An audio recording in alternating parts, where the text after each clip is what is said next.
ও গো, আমি এভাবে অসুস্থ হয়ে পড়ে আছি, আর ছেলেটাও বেকার, চাকরি বাকরি কিছুই পেল না, আবার মাঠেও কাজ করতে পারবে না। তুমি এত চিন্তা করছো কেন বলো তো? তোমার এখন বিশ্রামের দরকার। ডাক্তার তোমাকে কথা বলতে নিষেধ করেনি? মনে করি এসব নিয়ে ভাববো না, কিন্তু ছেলে পেলের মুখের দিকে তাকিয়ে না চিন্তা করে থাকতে পারি না। আব্বা, তোমাকে বলেছিলাম না ব্যাংক থেকে একটা লোন নেবো, কিন্তু আমার নামে জমি না থাকলে তো লোন দেবে না। তোমাকে এত করে বললাম জমিগুলো আমার নামে লিখে দাও, তাহলে ব্যাংক থেকে লোনটা পেলে ব্যবসাটা করতে পারবো। সবই যদি তোর নামে লিখে দেবে?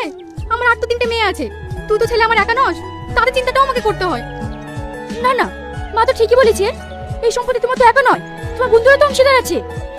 তার চেয়ে তুমি একটা কাজ করো, সাজিদ ভাইয়ের সাথে বাইরে কাজে চলে যাও, তোমাকে আর ব্যবসার স্বপ্ন দেখতে হবে না। কি বললে বৌমা? আমার ছেলে বাইরে কাজে যাবে? না না, আমি থাকতে এসব কিছু সহ্য করতে পারবো না। তুই কাগজপাতি রেডি কর, আমি সব সম্পত্তি তোর নামে লিখে দেবো। সব ওর নামে লিখে দিবা? আর আমার মেয়েগুলা? ও চিন্তা তোমাকে করতে হবে না, আমার ব্যবসা যখন লাভ হবে ওদের অংশ ছাড়া বেশি কিছু টাকা দিয়ে দেবো। হ্যাঁ বাপ, তুই তাই করিস। তাহলে আমি আনারুল মুন্সিকে ফোন করে ডেকে নিচ্ছি।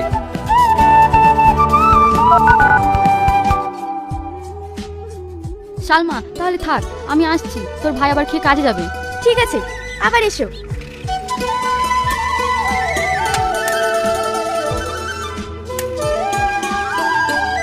এই সালমা, তোর বাপ কি করেছে শুনেছিস? কেন, কি করেছে? তোর বাপ মরে উঠিছে, আমরা আমাদেরকে মেরে উঠিছে। এসো, তুমি কি বলছো? কথা শুনে ঘৃণা লাগছে। হ্যাঁ, আমার কথা তোর ঘৃণা লাগে? তোর বাপের তো জমি জায়গা সব তোর ভাইয়ের নামে লিখে দিতে দেখা। তুই তো বাইরের জন্য ভেসে এসেছিস, তাই তোদের কোনো অধিকার নাই। তুমি এরকম করে মাথা গরম করো না তো। দেশে তো কি হয়েছে দেখবা, আমার ভাই আমাদের অংশ মতো ঠিক দিয়ে দেবে। হ্যাঁ দিদিবে, দিদার ভাবে লিতুক নাখো, তুই ওর সাথেই থাক। এই দেখি ফোন।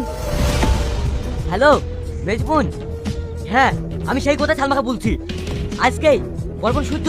ঠিক আছে, এই বেরিলে তোর মেজবুন বরবন সব আসছে, তোর ভাইয়ের কাছে কি কথা হবে।